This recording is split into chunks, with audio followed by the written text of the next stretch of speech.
IBN 7 बना तीसरा सबसे ज्यादा देखा जाने वाला हिंदी न्यूज चैनल। IBN 7 हौसला है।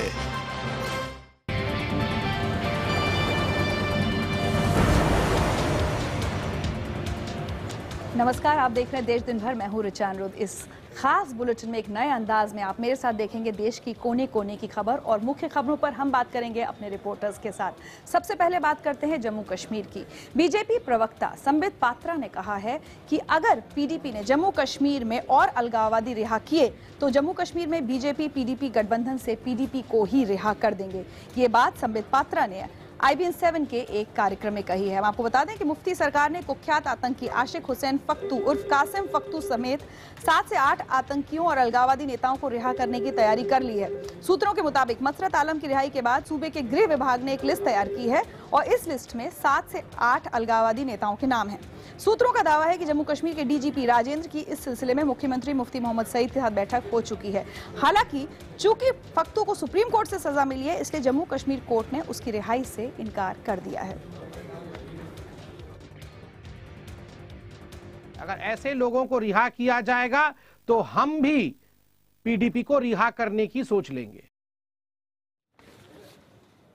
और काफी खरी खरी बात कह दी है संबित पात्रा ने। इस पूरे घटनाक्रम पर बात करने के लिए इस वक्त मेरे साथ जुड़ रहे हैं हमारे वरिष्ठ सहयोगी अमिताभ सिन्हा। अमिताभ, यहाँ तो हनीमून पीरियड खत्म होने से पहले ही तलाक की बातें शुरू हो गई हैं।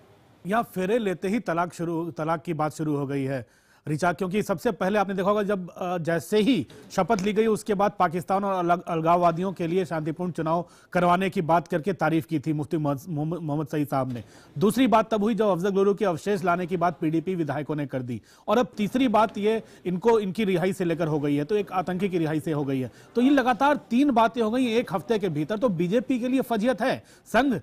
संघ और बीजेपी जिसकी पूरी बुनियाद, पूरा का पूरा महल जम्मू कश्मीर से ही शुरू होता है, श्यामा प्रसाद मुखर्जी के बलिदान से शुरू होता है। पूरी लड़ाई वहां से एक देश एक विधान 2 संविधान नहीं चलेगा इस नारे के साथ चल रहा है। ऐसे में इसके साथ सरकार बनाने से बीजेपी की फजियत जरूर हो रही है। लेकिन प्रधानमंत्री ने भी गुस्सा जताया है। प्रधानमंत्री ने भी यह कहा है कि उन्हें इस बारे में पता नहीं था। पार्टी को एक उन्होंने लाइन दी है, कार्यकर्ताओं को एक दिशा दी है, लेकिन अगर ऐसा चलता रहा तो बहुत दिनों तक ऐसा संभव नहीं है रिचा। और आखिरी में यह कहना चाहूंगा, जो कॉमन मिनिमम प्रोग्राम है वो इसी बात से शुरू होता है कि हमारी दोनों की पार्टियों की विचारधारा अलग है और कई मुद्दों पर हमारे विचार भिन्न हैं। जब न्यूनतम साझा कार्यक्रम इसी बात से शुरू हो रहा है तो भविष्य का अंजाम लगाना मुश्किल नहीं। जी अमिताभ, तो एक बात बताइए, एक तरफ प्रधानमंत्री कह रहे हैं कि मेरे मन में भी आक्रोश है, जम्मू कश्मीर के भी जो बीजेपी के नेता हैं वो नाराजगी जाहिर कर रहे हैं, संबित पात्रा कह रहे हैं कि गठबंधन से रिहा कर दिया जाएगा। दूसरी तरफ ये खबर आना कि 7 से 8 और अलगाववादियों को रिहा करने की लिस्ट तैयार हो गई है। बीजेपी की तरफ से एक स्ट्रॉन्ग मैसेज केंद्र की तरफ से जा रहा होगा राज्य सरकार को। बिल्कुल, ये मैसेज सिर्फ मुफ्ती सरकार को नहीं देना है, बीजेपी को अपने काडर को भी देना है। मुफ्ती सरकार को उन्होंने संदेश दे दिया कि वो नाराज हैं, प्रधानमंत्री नाराज हैं और ऐसी बर्दाश्त नहीं करेंगे ऐसी कोई भी गलती, यानी ऐसी और गलतियां मुफ्ती सरकार दोहराए ना। बीजेपी को पहले कॉन्फिडेंस मिले, भरोसे मिले, उसके बाद कोई कदम आगे बढ़ाए। दूसरा है उन वोटरों को भरोसे में लेना जिन पर कश्मीर पर कुछ अलग हटके करके दिखाने की बात नरेंद्र मोदी ने अपने चुनाव प्रचार के दौरान की थी। और तीसरी बात अपने संघ और बीजेपी के काडर को संदेश देना है कि पार्टी भटकी नहीं है। तो ये तमाम संदेश देने हैं जिसको अपने बयान में, अपने भाषण में, लोकसभा में इन्हीं तीनों कैडर को संदेश पहुंचाने की कोशिश प्रधानमंत्री ने की है। जी अमिताभ, देखने वाली बात ये होगी कि ये जो प्रधानमंत्री के संदेश जा रहे हैं इस पर मुफ्ती मोहम्मद सईद और उनकी सरकार कितना ध्यान देती है। क्या वाकई इन अलगाववादी नेताओं को रिहा करने का फैसला राज्य सरकार लेगी? बहरहाल अलगाववादी नेता मसरत आलम की रिहाई पर आज संसद में जमकर हंगामा हुआ। प्रधानमंत्री नरेंद्र मोदी ने इस मुद्दे पर बयान देते हुए कहा कि विपक्ष हमें देशभक्ति ना सिखाए। पीएम मोदी ने कहा है कि उनकी सरकार को देश की एकता और अखंडता को लेकर समझौता मंजूर नहीं है। पीएम ने कहा कि जम्मू कश्मीर सरकार केंद्र से सलाह मशविरा किए बिना फैसले कर रही है और उनकी सरकार ने जम्मू कश्मीर सरकार से इस मुद्दे पर सफाई मांगी है। पीएम मोदी ने कहा कि उस मुद्दे पर मैं भी देश के आक्रोश के साथ हूँ। लगे हाथ उन्होंने विपक्ष को उन्हें देशभक्ति की सीख न देने की नसीहत भी दे डाली। देश में जो आक्रोश है उस आक्रोश में मैं भी मेरा स्वर मिलाता हूँ।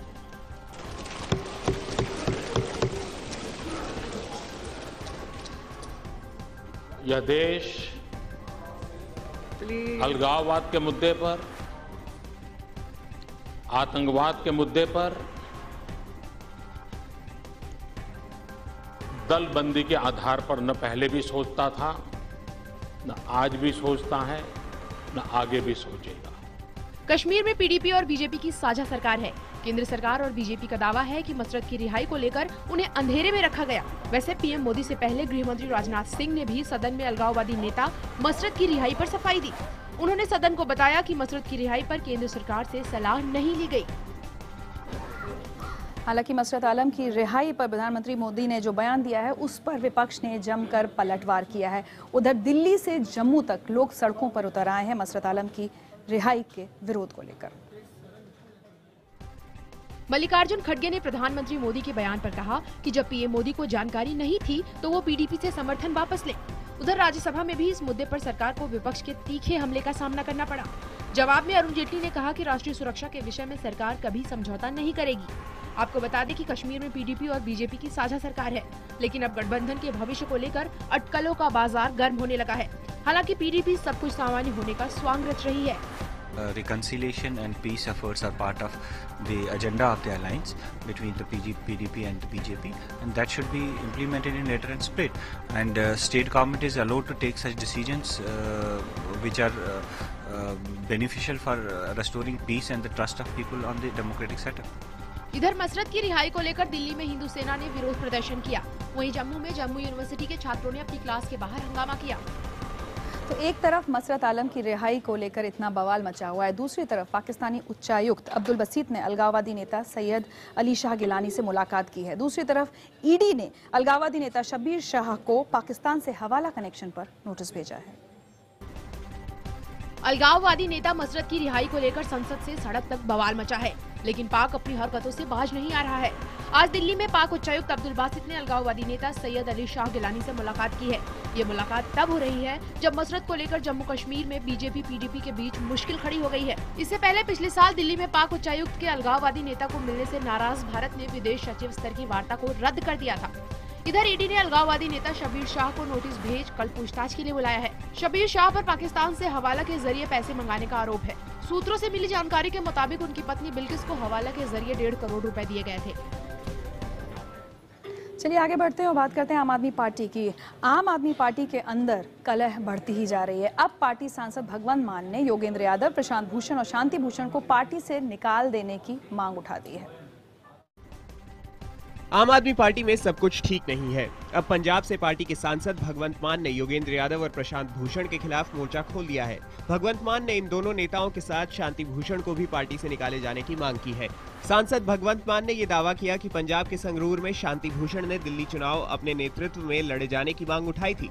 इन नेताओं को पार्टी की पीएसी से निकाले जाने के सवाल पर भगवंत मान ने कहा कि ऐसी साजिश रचने वालों को पार्टी से ही निकाल देना चाहिए।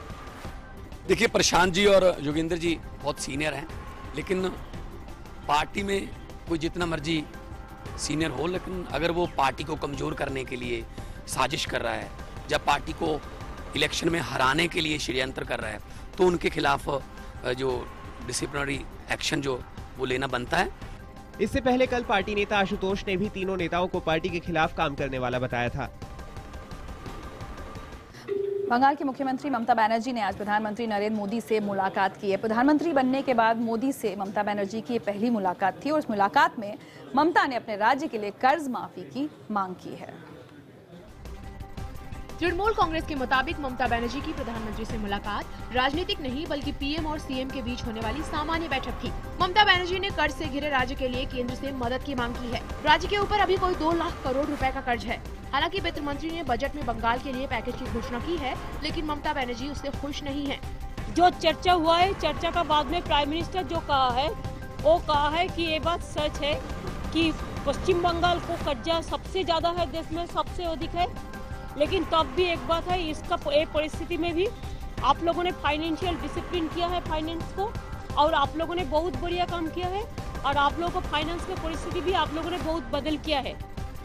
गौरतलब है कि अब तक पश्चिम बंगाल और केंद्र सरकार के बीच टकराव दिखता रहा है। नरेंद्र मोदी के साथ अपने वैचारिक टकराव को मुखर रखने वाली ममता बनर्जी कई मौकों पर प्रधानमंत्री से दूरी बनाए रखी थी। यहाँ तक कि पिछले दिनों पीएम के घर पर हुई नीति आयोग की बैठक में भी वह नहीं आई थी। और अब बात भूमि अधिग्रहण बिल की, जिसके खिलाफ अन्ना हजारे ने एक बार फिर बिगुल फूंक दिया है। इस बार वो कह रहे हैं कि किसानों को जागृत करने के लिए वो 1100 किलोमीटर की पदयात्रा करेंगे। महाराष्ट्र के वर्धा के सेवाग्राम से राजघाट की 1100 किलोमीटर की पदयात्रा अन्ना 25 मार्च से शुरू करेंगे। अन्ना राजघाट 27 मार्च को पहुंचेंगे। अन्ना की ये पदयात्रा भूमि अधिग्रहण बिल के खिलाफ किसानों को जागृत करने के लिए होगी। अन्ना ने कहा कि आजादी के इतने सालों के बाद भी किसान आत्महत्या कर रहे हैं। सरकार गाँव के बारे में नहीं सोच रही। अन्ना ने कहा कि गाँव बनेगा तभी देश बनेगा, लेकिन किसानों के साथ अन्याय हो रहा है। अभी जो भूमि अधिग्रहण बिल लाया है, ये किसकी भलाई होगी? पूंजीपतियों की भलाई होगी। गांधी जी के सपनों का जो भारत बनाना है, गरीबों की सोच, किसानों की सोच, वो इसमें रही नहीं। अन्ना ने बताया कि पदयात्रा दिल्ली में खत्म होगी और वहां जेल भरो आंदोलन किया जाएगा। अन्ना ने ये भी जोड़ा कि इस पूरी पदयात्रा और जेल भरो आंदोलन में हिंसा नहीं होनी चाहिए। जहां भी हिंसा होगी वो अपना आंदोलन खत्म कर देंगे। इससे पहले पिछले महीने अन्ना हजारे ने बिल को विरोध में दिल्ली के जंतर मंतर पर धरना दिया था। नागालैंड के दीमापुर में एक शख्स की पीट कर हत्या और शव को फांसी पर लटकाने की घटना का जिक्र इस बार शिवसेना के मुखपत्र सामना में किया गया है। शिवसेना ने इस घटना का समर्थन किया है। सामना में लिखा गया है, जो दिल्ली में घटित होना चाहिए था, दुर्भाग्य से वो घटना नागालैंड में घटित हुई है। दिल्ली में निर्भया कांड के बाद बलात्कारी आरोपी फिलहाल तिहाड़ जेल में है। इसी बीच नागालैंड में एक बलात्कारी नर पिशाच को लोगों ने भरे चौक पर फांसी पर लटका दिया। सामना में लिखा गया है कि बलात्कार के मामले में कानून की गति कछुए जैसी है और मानवीयता के नाम पर अभियुक्तों को तमाम सुविधाएं मिलती हैं। सामना के मुताबिक नागालैंड की घटना नियति द्वारा किया गया न्याय है। हालांकि इस घटना को लेकर सामाजिक कार्यकर्ताओं में मिलीजुली प्रतिक्रिया देखने को मिल रही है। महिलाओं के अधिकारों के लिए काम करने वाले संगठनों के मुताबिक 16 दिसंबर की घटना के बाद लोगों में बलात्कार जैसे गंभीर अपराधों के खिलाफ गुस्सा उमड़ना लाजमी है, लेकिन इस दलील के जरिए दीमापुर जैसी वारदात को जायज नहीं ठहराया जा सकता। और अब खबर क्रिकेट की दुनिया से। ललित मोदी के हाथ से राजस्थान क्रिकेट संघ के अध्यक्ष की कुर्सी छिन गई है। ललित मोदी के खिलाफ अविश्वास प्रस्ताव पारित हुआ, जिसमें उनके खिलाफ 18 में से 17 वोट पड़े और इस वोटिंग से ठीक पहले ललित मोदी समर्थक और विरोधियों में जमकर भिड़ंत भी हुई। राजस्थान क्रिकेट एसोसिएशन की विशेष साधारण सभा की बैठक में ललित मोदी को अविश्वास प्रस्ताव के जरिए विरोधी गुट ने अध्यक्ष पद से हटा दिया। 18 में से मोदी के खिलाफ 17 वोट पड़े। मोदी विरोधी गुट के अमीन पठान ने अविश्वास प्रस्ताव का नोटिस दिया था। वोटिंग के बाद राजस्थान खेल परिषद ने मोदी और उनकी टीम के डिप्टी प्रेसिडेंट, सचिव और कोषाध्यक्ष के खिलाफ अविश्वास प्रस्ताव पारित होने का ऐलान कर दिया।